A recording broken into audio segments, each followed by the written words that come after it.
بسم اللہ الرحمن الرحیم۔ صوفیہ کے 4 بڑے مشہور سلاسل ہیں: قادریہ، نقشبندیہ، چشتیہ اور سہروردیہ۔ ان میں جو سلسلہ عالیہ نقشبندیہ ہے، اس کی جو نسبت ہے، اس کی نسبت ہے حضرت خواجہ بہاؤالدین نقشبند رحمہ اللہ تعالیٰ کی طرف، اور ان کے جو مشائخ کا شجرہ نسب ہے یہ ہے۔ میں نے شیخ یوسف ہمدانی سے یہاں سے ذکر کیا ہے۔ شیخ یوسف ہمدانی سے 4 واسطوں کے اوپر جا کر یہ سلسلہ حضرت جنید بغدادی رحمہ اللہ تعالیٰ سے مل جاتا ہے۔ حضرت شیخ یوسف ہمدانی رحمہ اللہ تعالیٰ جو تھے، ان کے خلیفہ تھے خواجہ عبدالخالق غجدوانی، پھر ان کے خلیفہ تھے خواجہ عارف ریوگری، پھر ان کے خلیفہ تھے خواجہ محمود انجیر فغنوی، اور ان کے آگے خلیفہ تھے شیخ علی رامیتنی، ان کے آگے خلیفہ تھے شیخ محمد بابا سماسی، اور ان کے آگے خلیفہ تھے سید امیر کلال رحمہ اللہ تعالیٰ۔ یہ جو حضرت خواجہ بہاؤالدین نقشبند رحمہ اللہ تعالیٰ ہیں، یہ حضرت خواجہ امیر کلال رحمہ اللہ تعالیٰ کے خلیفہ ہیں۔ ایک بات اس میں یہ سمجھنے کی ہے۔ دوسری بات یہ سمجھنے کی ہے، یہ جو سلسلہ عالیہ نقشبندیہ ہے یہ پہلے سے چلا آ رہا ہے۔ یہ ایسا نہیں ہے کہ یہ جو سلسلہ ہے یہ خواجہ بہاؤالدین نقشبند رحمہ اللہ تعالیٰ سے شروع ہوا ہے، لیکن یہاں سے نا حضرت خواجہ عبدالخالق غجدوانی سے لے کے سید امیر کلال رحمہ اللہ تعالیٰ تک یہ جو سلسلہ عالیہ نقشبندیہ ہے، یہ اس وقت سلسلہ خواجگان کے نام سے مشہور تھا۔ بعد میں جب حضرت خواجہ بہاؤالدین نقشبند رحمہ اللہ تعالیٰ آئے ہیں، پھر ان کی طرف نسبت کرتے ہوئے یہ سلسلہ نقشبندیہ کے نام سے مشہور ہوا، اور آج تک یہ نقشبندیہ کے نام سے ہی مشہور ہے۔ تو ایک تو یہ والی بات سمجھنے کی ہے۔ دوسرا اس میں یہ ہے کہ حضرت خواجہ بہاؤالدین نقشبند رحمہ اللہ تعالیٰ جو ہیں، ان کے اوپر اللہ تعالیٰ نے یہ سلسلہ مزید کھولا ہے، مزید کھولا بھی ہے اور مزید آسان بھی ہوا ہے۔ حتیٰ کہ کہا جاتا ہے، روایات کے اندر آتا ہے کہ یہ جو سلسلہ ہے، سلسلہ عالیہ نقشبندیہ، ان کی حضرت خواجہ بہاؤالدین نقشبند رحمہ اللہ تعالیٰ نے اللہ تعالیٰ سے ایسی قبولیت کروائی ہے کہ اس سلسلے کے اندر محرومی نہیں ہے۔ سالک تھوڑی سی بھی ہمت، محنت اور توجہ کرتا ہے تو انشاءاللہ اس کا بیڑا پار ہے۔ جو آج کی جو ویڈیو ہے، جس میں ایک بنیادی چیز سمجھنے کی ہے وہ یہ ہے، ایک تو یہ شجرے کا تھوڑا سا تعارف آپ کے سامنے آ گیا۔ دوسرا، حضرت خواجہ بہاؤالدین نقشبند رحمہ اللہ تعالیٰ کو جو سید امیر کلال رحمہ اللہ تعالیٰ سے خلافت ملی ہے، یہ ایک بڑا دلچسپ واقعہ ہے۔ حضرت خواجہ بہاؤالدین نقشبند رحمہ اللہ تعالیٰ کو خلافت ملی تھی سید امیر کلال رحمہ اللہ تعالیٰ سے۔ اب یہ خلافت کا واقعہ میں بعد میں ذکر کروں گا، لیکن پہلے میں یہ بتانا ضروری سمجھتا ہوں کہ یہ واقعہ میں نے لیا کہاں سے ہے۔ اصل میں یہ جو حضرت سید امیر کلال رحمہ اللہ تعالیٰ تھے، ان کے بیٹے تھے آگے سید امیر حمزہ رحمہ اللہ تعالیٰ، جو حضرت کے انتقال کے بعد ان کے جانشین بھی ہوئے تھے، حضرت کے خلیفہ بھی تھے اور ان کے جانشین بھی تھے۔ اور یہ جو مولانا شہاب الدین رحمہ اللہ تعالیٰ ہیں، یہ سید امیر حمزہ رحمہ اللہ تعالیٰ کے نواسے تھے۔ تو مولانا شہاب الدین رحمہ اللہ تعالیٰ کے دل کے اندر ایک مرتبہ خیال آیا کہ میں حضرت کے واقعات اور احوال وغیرہ یہ میں جمع کروں سید امیر کلال رحمہ اللہ تعالیٰ کی۔ تو کچھ عرصہ وہ اسی شش و پنج کے اندر انہوں نے گزار دیا اور جمع نہیں کیے۔ پھر ایک دن ان کو خواب میں سید امیر حمزہ جو ان کے نانا تھے، ان کی زیارت ہوئی ہے، اور حضرت نے فرمایا کہ آپ یہ والا کام کریں، یعنی جو حضرت کے احوال اور واقعات ہیں ان کو جمع کریں۔ تو مولانا شہاب الدین رحمہ اللہ تعالیٰ نے پھر حضرت سید امیر کلال رحمہ اللہ تعالیٰ کے احوال و واقعات جمع کیے اور ایک کتاب لکھی، مختصر کتاب ہے۔ یہ جو کتاب ہے، یہ کتاب اصل میں تھی فارسی میں۔ پھر اس کتاب کا ترجمہ ہوا ہے خانقاہ سراجیہ نقشبندیہ مجددیہ سے۔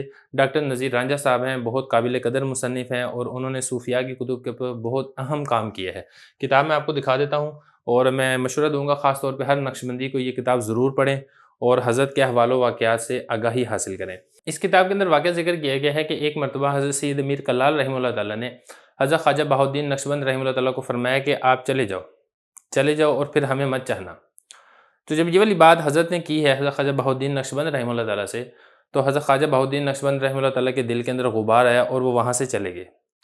جب روانہ ہوئے ہیں، کچھ دیر آگے گئے ہیں، تو پھر ان کے دل کے اندر خیال آیا کہ مجھے اس طریقے سے حضرت کو چھوڑ کر نہیں جانا چاہیے، مجھے واپس آنا چاہیے۔ چنانچہ جب حضرت خواجہ بہاؤالدین نقشبند رحمہ اللہ تعالیٰ واپس آتے ہیں سید امیر کلال رحمہ اللہ تعالیٰ کی خدمت میں، تو حضرت سید امیر کلال رحمہ اللہ تعالیٰ فرماتے ہیں کہ بہاؤالدین چلے جاؤ، تمہارا کام اس درگاہ سے نہیں بنے گا، تم کوئی اور درگاہ تلاش کر لو۔